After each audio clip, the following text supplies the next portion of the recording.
Okay, so the first exercise I'll be demonstrating, actually to double check what number that is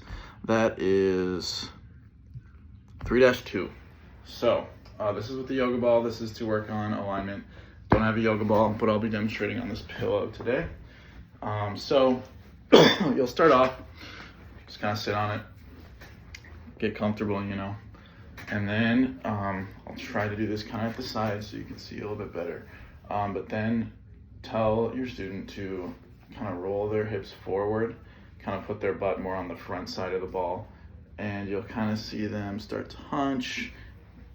Kind of hard to see from this angle, but maybe you can see from the front how I'm kind of hunching over. It kind of puts more of that C shape in your back, and that's because from where your back is, you're bringing the bottom part of your spine forward, creating a curve.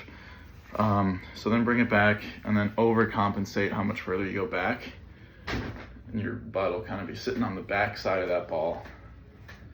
And then I don't know if you can kind of tell from the front here, but this is kind of how I'm sitting when I bring it back. Kind of like I'm sitting forward, leaning forward almost, butt sticking out. There's tension there also, just in different places. For me, it's more my lower back. And then when I'm forward, I kind of feel it more in my upper back. But from there, you can feel the two extremes and then see what it feels like once you finally get to the middle, and how it feels to have your spine perfectly aligned, because I am a trained vocalist. I do know what perfect posture feels like. Yeah, and then you can analyze how that feels and then bring that to the performing space. So that one's a little more self-explanatory. That one works on posture, what it feels like to have perfect posture, but also what it feels like to not have perfect posture, and how to be able to pinpoint and analyze where students might be having tension and how they might be able to correct that. And then the second one is 3-3, I imagine. Yep, and that is the introduction in this chapter of unvoiced consonants exercises. So this one's pretty simple. It's just a sustained unvoiced consonant. I'll do F, and I'll say I'll do it for 4 beats. I'll go pretty slow to kind of draw those out.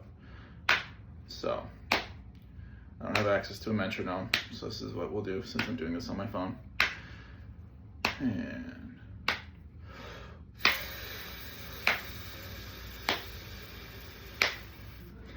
And 4 is just the number I picked. You can go as long as you want. I know in Statesman, with Isaac, sometimes we do 8, 12.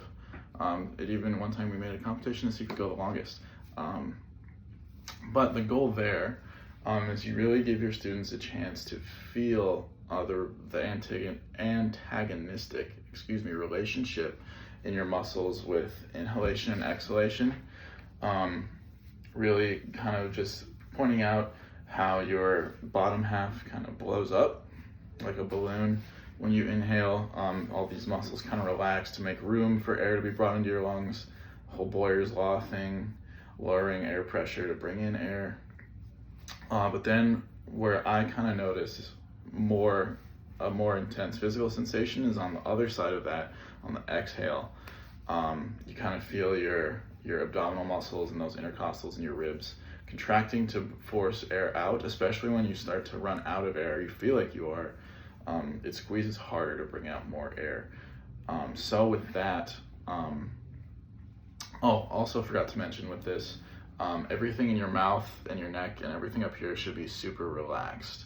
That's the point of the unvoiced consonant, so you don't have to worry about pronunciation or phonation, to really focus on this midsection.